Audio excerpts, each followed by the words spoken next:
Welcome back to the Walking Twat. I really need to start uploading more because I'm recording, this is I think Walking Twat number 84, and I'm uploading I think number 14 or something. And this one is probably going up earlier than expected because this is on a kind of recent thingy, and I really need to get this out of my system because it's kind of hogging my mind. Because I'll finally be playing D&D, which is something that I've really been looking forward to, and that I'm still really looking forward to, which is why I'm completely hyped for it, meaning that it's overruling basically all my thinking at the moment, which is not exactly useful. Now, this is a one-shot, so if things go terribly and I have a terrible character and nothing works, well, none of it is permanent, so oh well. And in this video, I basically want to talk about two things. My character, basically what I am going for, and maybe be able to look back on it and think, this is good, or yeah, I really should never try that again. And a fun problem that we could easily get with the group. So, my character will be Frank, of the Ilmater Monastery. Frank is a monk. Those are the dudes who are really good at punching people. Now, with my first D&D character, I didn't want to go with something very complicated, so maybe don't go with some kind of crazy spellcaster the first time around. And let's also not try to make some crazy complicated character. For your first game and a one-shot, you probably don't want to go with a character with 40 years of backstory. Frank is a relatively simple character.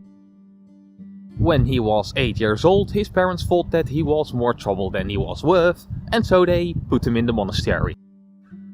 And over time, he basically just fell in line.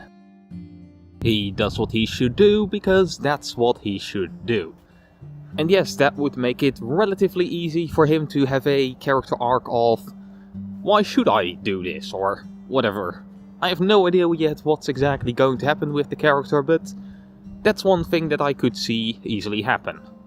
He's indoctrinated to high hell, and maybe being de-indoctrinated could be a little story or something. I don't know. Could be anything, really. Now, a funny thing of Frank is I'm not drawing on what I think of when I think monk. Instead, I'm drawing off what I think of when I think monarch. And the difference between those is language, and that's all. Monarch is just the Dutch word for monk. But what I think of with those two words is very different. When I hear monk, I basically think Avatar.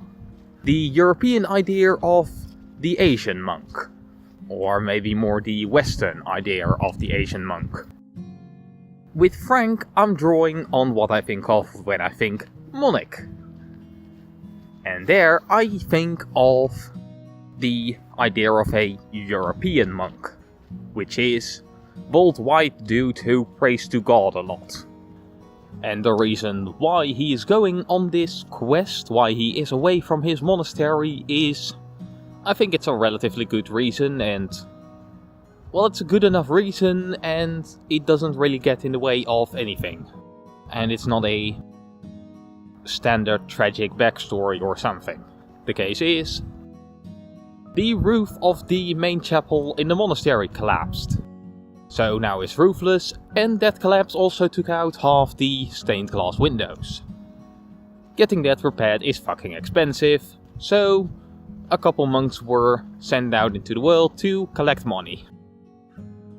And this is the part where I talk about how those narrative ideas have mechanical consequences. And how those mechanical consequences go directly against the idea of making it simple. Because I was going with Monk because, hey, let's go something simple. Of course, when going something simple, I don't think, hey, let's just go Fighter and just hit things with a sword. No, of course I'm going with the thing that is, yes, let's go hit things with a sword, but also fists, and also have fancy magical, well, not really magical, but have fancy key points, which also do weird things. So yeah, instead of having spells, I have fists.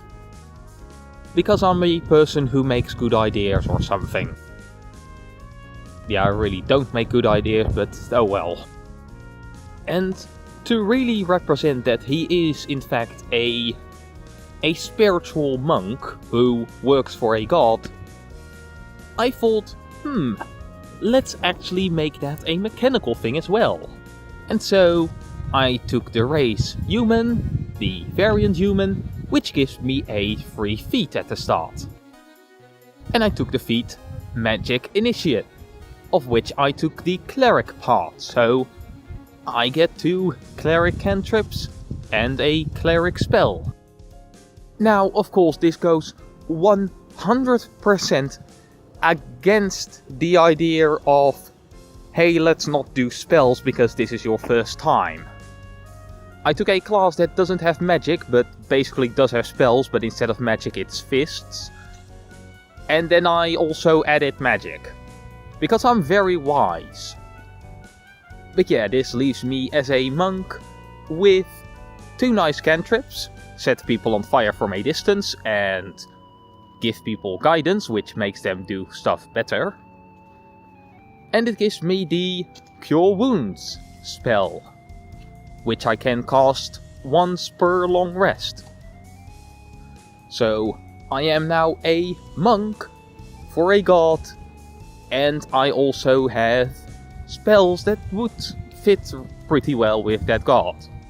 I had a really hard time choosing between what cantrips, because Spare the Dying would also be amazing and would also really fit the character, but the other 2 spells are also just so nice. And yes, this will be played at a, well, not relatively high level, level 3 character, so our characters are able to do some stuff, but not too advanced. Which does bring me to the kind of problem we will have with our group. Now, this won't be a problem with who's playing or something, at least I can't anticipate that at all. What I can anticipate is how we are kind of fucked, because our group will consist of my monk, we will have a Wood Elf Ranger, either a human warrior or a tiefling warlock, and a gnome wizard or a half-orc barbarian. None of those are really healers. A fighter can restore some health to himself, and a ranger does have access to Cure Wounds, and that's it.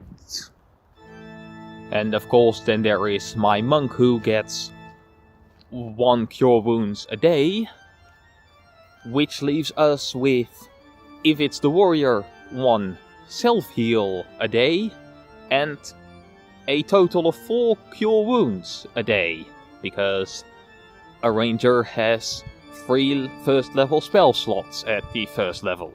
So yeah, the tactic is going to have to be, don't get hit, because getting you back up is going to be a challenge. Because Cure Wounds also kind of has the problem of, it's a touch spell, so only if somebody is standing next to you can they heal you with it. And this is why I had such a hard time deciding if I wanted to go with Spare the Dying, because Spare the Dying, it doesn't restore health, but if somebody is dying, it will stop them from dying. And them not dying would be a very nice thing. I mean, I guess I could also swap Spare the Dying with Sacred Flame, but well, Sacred Flame is also pretty neat. It'll be a 13 dex save, and if they don't save, they will be set ablaze in holy light, which should be bloody amazing against any undead we might run into. And also, fuck your cover. And guidance is so nice for non-combat moments.